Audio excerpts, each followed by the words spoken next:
ಅಂತೇಳಿ ಹೊರಟಿದ್ದಾರೆ. ಇದರ ಹಿಂದಿನ ಉದ್ದೇಶ ಏನು? ಮುಖ್ಯಮಂತ್ರಿಗಳಿಗೆ ಇದು ಒಪ್ಪಿತ? ಅವರದ್ದೇ ಪಕ್ಷದ ಕೆಲ ನಾಯಕರುಗಳು ಇದನ್ನು ಯಾಕೆ ಒಪ್ತಾ ಇಲ್ಲ? ಇದು ರಿಪಬ್ಲಿಕ್ ಕನ್ನಡದ ಪೊಲಿಟಿಕಲ್ ಎಕ್ಸ್ಕ್ಲೂಸಿವ್ ಸುದ್ದಿ. ಒಂದೂವರೆ ವರ್ಷದ ಬಳಿಕ ಶೀಲ್ಡ್ ಕವರ್ ಓಪನ್ ಮಾಡ್ತಿರೋದು ಯಾಕೆ ಮುಖ್ಯಮಂತ್ರಿಗಳು? ಅವ್ರ ಪಕ್ಷದಲ್ಲೇ ಅವರಿಗೆ ಇದಕ್ಕೆ ವಿರೋಧ ಯಾಕೆ? ಮುಖ್ಯಮಂತ್ರಿಗಳು ಜಾರಿಗೆ ತಂದ್ರೆ ಯಾರಿಗೆ ಅನುಕೂಲ ಆಗುತ್ತೆ? ಇದೆಲ್ಲವೂ ಭಾರಿ ಕುತೂಹಲ ಇದೆ. ಸಿದ್ದರಾಮಯ್ಯ ಜಾತಿ ಜನಗಣತಿಯಲ್ಲಿ ಮುಸ್ಲಿಮರೇ ನಂಬರ್ 1 ಅಂದ್ರ, ಅಲ್ಪಸಂಖ್ಯಾತರ ಮೀಸಲಾತಿ ಡಬಲ್ ತ್ರಿಬಲ್ ಆಗತ್ತಾ ಇದೇನಾದರೂ ಜಾರಿ ಆದರೆ? 4% 8% ಏರಿಕೆ ಆಗುತ್ತಾ ರಿಸರ್ವೇಷನ್? ಜಾತಿ ಜನಗಣತಿಯಲ್ಲಿ ಮುಸ್ಲಿಮರಿಗೆ ಬಂಪರ್ ಗಿಫ್ಟ್ ಕೊಡೋದಕ್ಕೆ ಹೊರಟಿದ್ದಾರೆ. ಜಾತಿ ರಿಪೋರ್ಟ್ನಲ್ಲಿ ಮುಸ್ಲಿಮರ ಸಂಖ್ಯೆ 75 ಲಕ್ಷ. ಜನಸಂಖ್ಯೆಯಲ್ಲಿ ಮುಸ್ಲಿಮರದ್ದು 18.09% ಪಾಲು. ವೀರಶೈವರ ಪ್ರತ್ಯೇಕ ಹಿನ್ನೆಲೆ ನಂಬರ್ 1 ಆದ್ರ ಮುಸ್ಲಿಮರನ್ನು ಒಂದಿಷ್ಟು ಉಲ್ಟಾ ಆಗತ್ತೆ. ಏನು ಅನ್ಕೊಂಡಿದ್ರಿ ಇವರು? ಅದು ಉಲ್ಟಾ ಆಗತ್ತೆ ಅನ್ನೋದ್ರ ಬಗ್ಗೆ ಇವರಿಗಂತೂ ಗೊಂದಲ ಇದೆ. ಮತ್ತು ಈಗಾಗಲೇ ಜಾತಿ ಜನಗಣತಿ ವಿಚಾರಕ್ಕೆ ಸಂಬಂಧಪಟ್ಟಂತೆ ಈಗ CM ಸಿದ್ದರಾಮಯ್ಯ ಅವರು ಬಹಳ ಹುಮ್ಮಸ್ಸನ್ನ ತೋರಿಸ್ತಾ ಇದ್ರೆ, ಒಂದಿಷ್ಟು ಇನ್ಡೆಪ್ತ್ ಹೋಗ್ಬೇಕಂತ ಹೇಳಿದ್ರೆ ತೆಲಂಗಾಣದಲ್ಲಿ ರೇವಂತ್ ರೆಡ್ಡಿ ಅವರು ಈಗಾಗಲೇ ಅದನ್ನ ಮಂಡಿಸಿ ಆಯಿತು.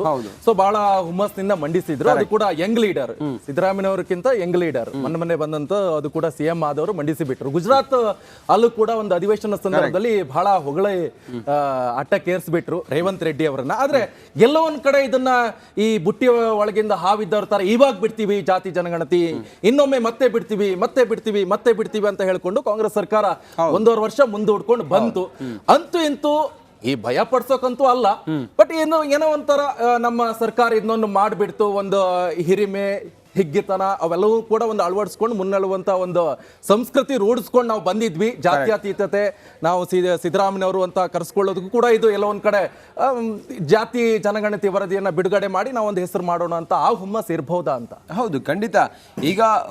ಈಗ ಜಾತಿ ಜನಗಣತಿಯನ್ನ ಜಾರಿ ಮಾಡಿದ್ರು ಅನ್ನೋದಾದ್ರೆ ಕೆಲವು ಮೀಸಲಾತಿ ವಿಚಾರವಾಗಿ ನೋಡಿ, ಕೆಲವು ಸಮುದಾಯಗಳಿಗೆ ಇದರಿಂದಾಗಿ ಭಾರಿ ಹೊಡೆತ ಬೀಳುತ್ತೆ.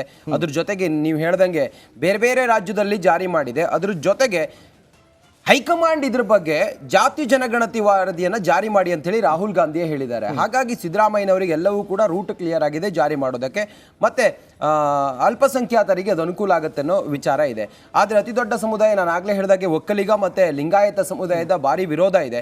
ಮತ್ತೆ ವೀರಶೈವವು ಇದು ಪ್ರತ್ಯೇಕವಾಗಿರೋದ್ರಿಂದಾಗಿ ಇದು ಮುಸ್ಲಿಮರಿಗೆ ಅನುಕೂಲ ಆಗುತ್ತೆ ಅನ್ನೋದು ವೀರಶೈವ ಲಿಂಗಾಯತ ಸಪರೇಟ್ ಮಾಡಿದ್ರು. ಅದರಲ್ಲೂ ಮತ್ತೆ ಉಪ ಜಾತಿ ಅಂತ ತಗೊಂಡು ಬಂದು ಪ್ರವರ್ಗ ಅದೆಲ್ಲ ಮಾಡ್ಬಿಟ್ಟು ಈಗ ಮತ್ತೆ ಒಗ್ಗೂಡಿಸುವಂತ ಪ್ರಯತ್ನ ಈಗ ನೆಕ್ಸ್ಟ್ ಬಿಜೆಪಿ ಸರ್ಕಾರ ಬಂದು ಇದನ್ನ ಮಾಡತ್ತಾ, ಅಥವಾ ಈಗ ಸದ್ಯಕ್ಕಿರೋ ಡೌಟ್ ಇನ್ ಕೇಸ್ ಈ ಸರ್ಕಾರ ಇರಬೇಕಾದ್ರೆ ಮತ್ತೆ ಇದನ್ನ ಜಾರಿ ಮಾಡುತ್ತೆ ಅನ್ನುವಂಥದ್ದೇ ಈಗ ಡೌಟ್ ಕಾಡ್ತಾ. ಇನ್ನೊಂದು ವಿಚಾರ ಅಂತ ಹೇಳಿದ್ರೆ, ಈಗ ಈ ಎಲ್ಲ ವರದಿ ಜಾರಿ ಆಯ್ತು ಅನ್ನೋದಾದ್ರೆ ಪಕ್ಷದ ಒಳಗಿನ ಕೆಲವರ ವಿರೋಧ ಇದೆ. ಹಾಗೆ ವಿರೋಧ ಪಕ್ಷದವರು ಕೂಡ ಇದನ್ನು ಒಪ್ಪೋದಕ್ಕೆ ರೆಡಿ ಇಲ್ಲ. ಅವರೆಲ್ಲರೂ ಕೂಡ ಹೇಳ್ತಿರೋದು ಹಿಂಗೇನೆ ನೋಡಿ, ನೀವು ಜಾತಿ ಜನಗಣತಿ ವರದಿಯನ್ನ ಜಾರಿ ಮಾಡಿ, ಆದರೆ ವೈಜ್ಞಾನಿಕವಾಗಿ ಜಾರಿ ಮಾಡಿ. 2015ರ ಸೆನ್ಸಸ್ ಅನ್ನ ನೋಡ್ಕೊಂಡು ನೀವು ಇದನ್ನ ಜಾರಿ ಮಾಡೋದಾದ್ರೆ 2015ರಿಂದ 25 ವರ್ಷ, 10 ವರ್ಷ ಆಗಿದೆ. ಈಗ 2025, 2015ರ ವರದಿಯನ್ನು ನೀವು ಜಾರಿ ಮಾಡ್ತೀರನ್ನೋದಾದ್ರೆ ಈಗ ಅದರಲ್ಲಿ ಬದಲಾವಣೆ ಅಂತೂ ಖಂಡಿತ ಆಗಿದೆ. ನೀವು ಯಥಾವತ್ತಾಗಿ ನೀವು ಜಾರಿ ಮಾಡೋದಕ್ಕೆ ಹೊರಟಿದ್ದೀರಲ್ಲ, ಇದ್ರ ಬಗ್ಗೆ ಒಂದಿಷ್ಟು ಲೆಕ್ಕಾಚಾರಗಳಾಗಬೇಕು. ಮತ್ತೆ ಏನು ಎತ್ತ ಅನ್ನೋದ್ರ ಬಗ್ಗೆ ನಮಗೂ ಕೂಡ ಮಾಹಿತಿ ಕೊಡಬೇಕು ಅನ್ನೋದನ್ನು ಹೇಳಿದ್ದಾರೆ ಮುಖ್ಯಮಂತ್ರಿಗಳು. ಎಲ್ಲರಿಗೂ ಕೂಡ ಮುಕ್ತವಾಗಿ ನೋಡಿ, ಜಾತಿ ಜನಗಣತಿಯ ವರದಿ ಬ್ಯಾಕ್ವರ್ಡ್ ಕ್ಲಾಸ್ ಕಮಿಷನ್ ಈ ರೀತಿ ಕೊಟ್ಟಿದೆ ನಮಗೆ, ಇದನ್ನ ಪರಿಶೀಲನೆ ಮಾಡಿ ನೀವು ಕೂಡ ಇದನ್ನು ಅಧ್ಯಯನ ಮಾಡಿ ಆನಂತರ ಒಂದು ತೀರ್ಮಾನಕ್ಕೆ ಬರಬೇಕು ಅನ್ನೋ ವಿಚಾರ ಇದೆ. ನೋಡುವ ಇದು ಮುಂದೆ ಯಾವ ಹಂತಕ್ಕೆ ಹೋಗುತ್ತೆ ಅಂತ ಹೇಳಿ ಗೊತ್ತಿಲ್ಲ. ಆದರೆ ಸಣ್ಣ ವಿಚಾರ ಅಂತೂ ಖಂಡಿತ ಅಲ್ಲ.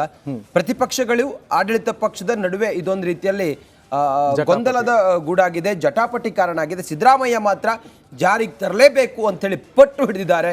ಮುಖ್ಯಮಂತ್ರಿಗಳು ಹೇಳಿದಂಗೆ ಎಲ್ಲವೂ ಕೂಡ ನಡೀತು ಅನ್ನೋದಾದರೆ ಜಾತಿ ಜನಗಣತಿ ವರದಿ ಜಾರಿ ಆಗುತ್ತೆ. ಜಾರಿ ಆಯಿತು ಅನ್ನೋದಾದರೆ ಇವರೊಳಗಿನ ಈ ಗೊಂದಲಗಳು ಯಾವ ಹಂತಕ್ಕೆ ಹೋಗುತ್ತೆ ಅನ್ನೋದನ್ನು ಕಾದು ನೋಡಬೇಕಾಗಿದೆ. ಮುಂದಿದ್ದು ನೋಡೋಣ. ಜಾತಿ ಜನಗಣತಿ ಕಿಚ್ಚು ಜೋರಾಗಿದೆ. ಸಿದ್ದು ಜಾತಿ ರಿಪೋರ್ಟ್ ಬಹಿರಂಗ ಆಗಿದೆ. ಆರೋಪ ಪ್ರತ್ಯಾರೋಪಗಳ ಸುರಿಮಳೆ ಎಲ್ಲೆ ಮೀರ್ತಾ ಇದೆ.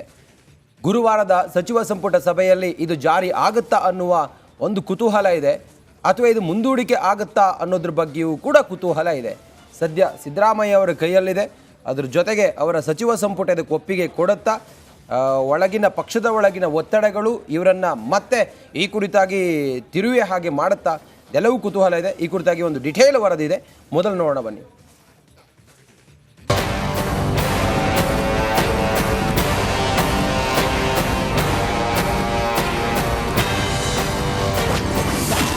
ಕರ್ನಾಟಕದಲ್ಲಿ ಯಾವ ಜಾತಿಯ ಜನಸಂಖ್ಯೆ ಎಷ್ಟು?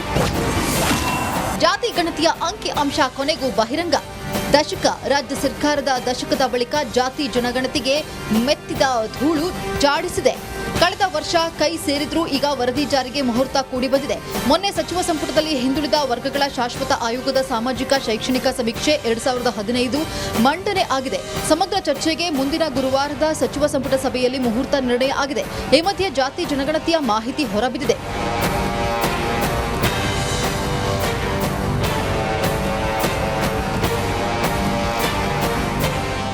ಬಹುನಿರೀಕ್ಷಿತ ಜಾತಿ ಗಣತಿ ವರದಿಯ ಅಂಕಿ ಅಂಶ ಬಹಿರಂಗ ಆಗಿದೆ. ಈ ಸಮೀಕ್ಷೆಗೆ ಒಟ್ಟು 5,98,14,942 ಜನರು ಒಳಪಟ್ಟಿದ್ದಾರೆ. ಇನ್ನು ರಿಪಬ್ಲಿಕ್ ಕನ್ನಡಕ್ಕೆ ಸಿಕ್ಕ ಮಾಹಿತಿ ಪ್ರಕಾರ ಜಾತಿವಾರು ಜನಸಂಖ್ಯೆಯ ಅಂಕಿ ಅಂಶ ಹೀಗಿದೆ. ಯಾವ ಜಾತಿ ಜನಸಂಖ್ಯೆ ಎಷ್ಟು? ಜಾತಿ ಜನಗಣತಿಯ ವರದಿಯಲ್ಲಿ ಪ್ರವರ್ಗ 1A ನಲ್ಲಿ ಒಟ್ಟು ಜನಸಂಖ್ಯೆ 34,96,638, ಪ್ರವರ್ಗ 1B ನಲ್ಲಿ 73,92,313 ಜನರು. ಇನ್ನು ಪ್ರವರ್ಗ 2A ನಲ್ಲಿ 77,78,209 ಮಂದಿ, ಪ್ರವರ್ಗ 2B ನಲ್ಲಿ 75,25,880 ಜನರಿದ್ದಾರೆ. ಪ್ರವರ್ಗ 3 ಜನಸಂಖ್ಯೆ 72,99,577 ಇದ್ರೆ ಪ್ರವರ್ಗ 3B ಜನಸಂಖ್ಯೆ 81,37,536 ಇದೆ. ಪರಿಶಿಷ್ಟ ಜಾತಿ ಜನಸಂಖ್ಯೆ 1,09,29,347 ಮಂದಿ, ಪರಿಶಿಷ್ಟ ಪಂಗಡ 42,81,289 ಜನ, ಸಾಮಾನ್ಯ ವರ್ಗದಲ್ಲಿ 29,74,153 ಜನರನ್ನ ಗುರುತಿಸಿದ್ದಾರೆ. ಸರ್ಕಾರಕ್ಕೆ ಆಯೋಗ ಶಿಫಾರಸುಗಳೇನು? ಹಿಂದುಳಿದ ವರ್ಗಗಳ ಮೀಸಲಾತಿ 5 ವಿಭಾಗಗಳಲ್ಲಿ ವರ್ಗೀಕರಣವಾಗಿದೆ. ಪ್ರವರ್ಗ 1 2 ವಿಭಾಗಗಳನ್ನಾಗಿ ಮಾಡಿ ವರ್ಗೀಕರಣ ಮಾಡಲಾಗಿದೆ.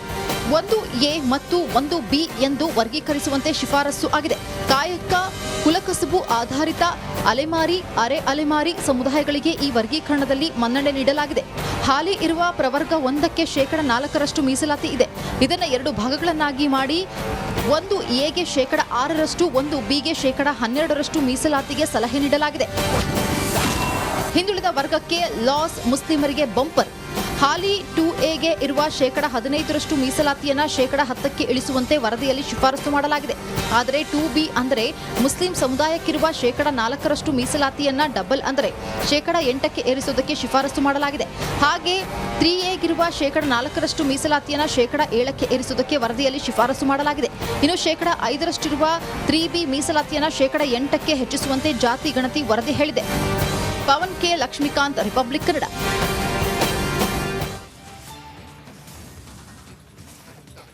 ಜಾತಿ ಜನಗಣತಿ ವರದಿಯನ್ನು ಯಾರೇ ಅದನ್ನು ಜಾರಿ ಮಾಡೋದಕ್ಕೆ ಹೋದರೂ ಕೂಡ ಅಲ್ಲಿ ಒಂದಿಷ್ಟು ವಿರೋಧಗಳಂತೂ ಖಂಡಿತವಾಗ್ಲೂ ಕೂಡ ಇರುತ್ತೆ. ಇವರು 2015ರ ಸೆನ್ಸಸ್ಸನ್ನು ಮುಂದಿಟ್ಕೊಂಡು ಜಾರಿ ಮಾಡೋದಕ್ಕೆ ಹೊರಟಿರೋದು. ಈಗ ಹಂಗಿಲ್ಲ ಪರಿಸ್ಥಿತಿ ಅನ್ನೋದ್ರ ಬಗ್ಗೆ ಆಯಾ ಸಮುದಾಯಗಳು ಮಾತಾಡ್ತವೆ. ಈಗಲೂ ಕೂಡ ಹಾಗಾದರೆ ಜಾತಿ ಜನಗಣತಿ ವರದಿ ಜಾರಿ ಮಾಡೋದಕ್ಕೆ ಯಾವ ಸಮುದಾಯ ಉತ್ಸುಕವಾಗಿದೆ, ಯಾರ ವಿರೋಧ ಇದೆ, ವಿರೋಧ ಮಾಡೋದಾದರೆ ಯಾಕೆ, ಜಾರಿ ಮಾಡಲೇಬೇಕು ಅನ್ನೋದಾದರೆ ಯಾಕೆ, ಇದು ವೈಜ್ಞಾನಿಕವಾಗಿ ಜಾರಿ ಮಾಡಬೇಕು ಅನ್ನೋದಾದರೆ ಹೇಗದು, ಇದೆಲ್ಲದ್ರ